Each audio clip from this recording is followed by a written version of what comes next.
Hey, Happy New Year. The replacements will take us in this morning at 6:33 on the East Coast, and primary voting gets underway next month. And 2020 candidate Pete Buttigieg has cemented his position as one of the top fundraisers in the Democratic field. His campaign announced yesterday that it raised $24.7 million in the final 3 months of the year. That brings his total fundraising haul last year to about $76 million.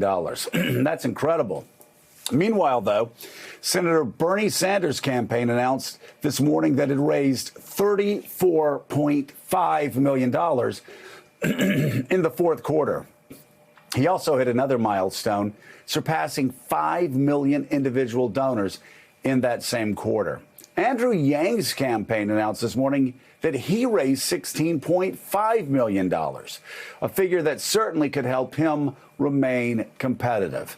Last Friday, Senator Elizabeth Warren's campaign emailed supporters saying she'd raised just over $17 million in the fourth quarter. Quite a drop from her fundraising totals in the third quarter. Let's bring in now former chief of staff to the DCCC and a former director of strategic communications for Hillary Clinton's presidential campaign, Adrienne Elrod. She's an MSNBC contributor and politics and journalism professor at Morgan State University, politics editor at The Root, and MSNBC political contributor Jason Johnson. Adrienne, let's start with you. So Bernie started lagging in early fall in the polls. He almost was an afterthought. Poor Bernie. Poor Bernie. This is Bernie 2016. Did no one tell him that we've moved on? Then Bernie had a really bad debate performance, dropped further in the polls. And then, just to make things harder for him, he had a heart attack.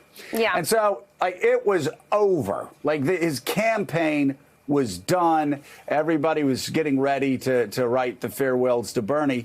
And this guy ends up being more like John Connor, the Terminator. You turn around, he's still coming at you. And this fundraising haul is the highest of any candidate in any quarter this cycle, any Democrat. Talk about what this number means for the Sanders campaign and what it means for the rest of the field moving forward. Well, Joe, what it means is that Bernie Sanders has absolute staying power in this primary. He will be able to stay in this race as long as he wants to because his campaign is fueled by those small grassroots donations. That is what any candidate strives for, is to have a campaign that is not built on large, significant donors who are maxing out, but on those small $15 to $20 contributions. Bernie Sanders has that. He will be able to stay in the race until the last primary votes, if he wants to, until the last state votes. 5 million unique donations. That is nothing insignificant, especially when you have such a crowded primary. Hats off to Bernie Sanders. I think some big pivotal moments that really worked in his favor were, number one, Elizabeth Warren slipping a little bit in the polls around Medicare for All. And then, of course, AOC's endorsement was significant. He solidified his place as the far progressive candidate on the left who can sort of cultivate that large base. He can also bring in some of those younger millennial voters that other candidates have had a difficult time to attract. And I'll tell you, Joe, I've said this many times on this show, I'll say it again. As somebody who worked on Hillary Clinton's campaign in 2016, never underestimate Bernie Sanders. He has staying power. He has such a devoted base. And again, you're going to see this guy, I think, continue to do very well as we go through the early states and through Super Tuesday. Yes, and we are just getting reports from the control room. Alex, apparently, I incorrectly identified the Terminator. John Connor was a little kid. The Terminator, Alex, his name? He's the T-800. He didn't actually have a name. The T-800. But we're about facts here, so we just want to make sure that's corrected. I understand. Duly noted, Alex. Thank you so much. What an embarrassing mistake to make. I probably should watch one of the Terminator movies before throwing names around. With that, Jason, we've talked about the T-800 and his staying power in this race. I guess we also, obviously, this is something that Joe Biden needs to be concerned about. But there has, from the moment Elizabeth Warren has said she was going to get into this race, there has been a discussion in the media, in political circles, among fundraisers about this progressive battle between Bernie Sanders and Elizabeth Warren. Certainly this morning, if you look at the polls, if you look at the numbers, Bernie out fundraised Elizabeth 2-1. Certainly right now, you have to give a pretty strong nod to Bernie Sanders in that fight, right? You do. And here's the thing. To help you out a bit, Joe, John Connors was turned into a Terminator in the last movie, so you're still right. It there actually you works go. out fine. Yeah. Okay, good.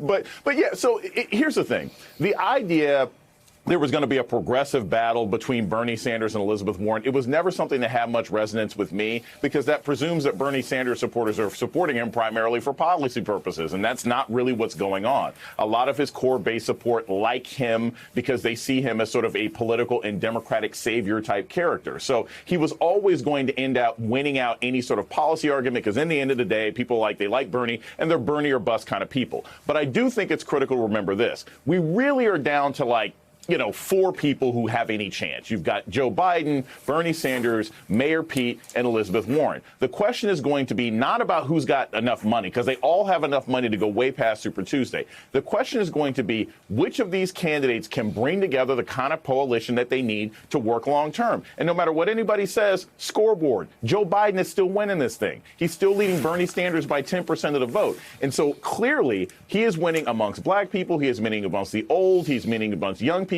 So clearly it's not about a progressive policy battle. Democrats want to win, and they still seem to think Joe Biden is the guy to do it. Well, I'm curious what you think, Jason, about you said only four people can have a shot at winning this thing. Right. I'll let you deal with Andrew Yang's online supporters today and not me. But let's talk about Michael Bloomberg. Charlie Pierce this weekend was talking about the possibility, I think a real possibility, Esquire's Charlie Pierce, he was talking about the real possibility of somebody winning, maybe Mayor Pete winning Iowa, Elizabeth or Bernie winning New Hampshire. You have Biden winning South Carolina. Who knows who wins Nevada? But you go into Super Tuesday where 40% of the delegates are awarded. Right. And you have Bloomberg with his billions and billions of dollars advertising in states where nobody else is going to have the money to advertise except for Bernie. And suddenly, does Bloomberg start to fit into the equation under that scenario? Well, you look at Michael Bloomberg as sort of a less connected version of Tom Steyer, right? They're both guys who have spent a combined $200 million so far in this race. Neither one of them are really going anywhere. And Tom Steyer has actually been an activist in Democratic circles for impeachment and voter rights for the last 2 years.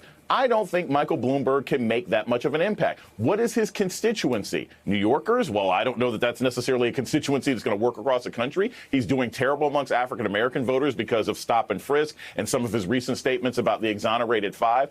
I don't think money can get you where you need to go in an election season where people feel that they're facing an existential threat in Donald Trump. It's got to be somebody who lifts people off the ground with passion and excitement. Michael Bloomberg doesn't do that. Tom Steyer doesn't do that. Andrew Yang doesn't do that. No matter how much UBI he wants to throw at you, it's still going to go down to these 4. And again, but I will say this. When Steyer and Bloomberg eventually drop out of this race and realize that this Don Quixote fantasy of theirs is never going to happen, where they spend their money or who they support, that could be a bigger issue than what they actually do during any primary state. But, Jason, in a few polls, he's at 7%. I mean, Bloomberg's higher than the rest. Again, I am not arguing that Michael Bloomberg has a shot of winning this, but right. He certainly has a lot more lift than Steyer has had thus far, right? He's got more lift, but he doesn't have more people on the ground. The biggest thing Bloomberg's got is his money. He has a little bit of a name, even though there are certain people who don't like it. And he has this sort of collection of sort of surrogate mayors out there who like him. But here's the thing.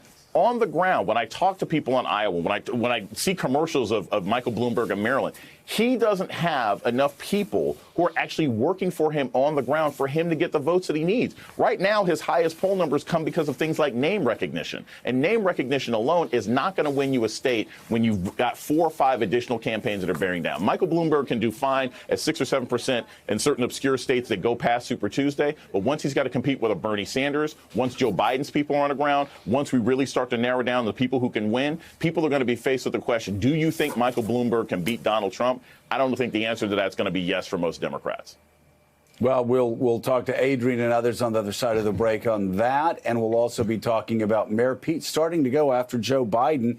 Morning Joe, stay around because Morning Joe, let's see if we got this right, Alex. Morning Joe, because... Stay here.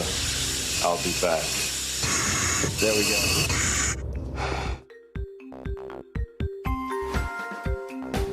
Thanks for checking out MSNBC on YouTube, and make sure you subscribe to stay up to date on the day's biggest stories. And you can click on any of the videos around us to watch more from Morning Joe and MSNBC. Thanks so much for watching.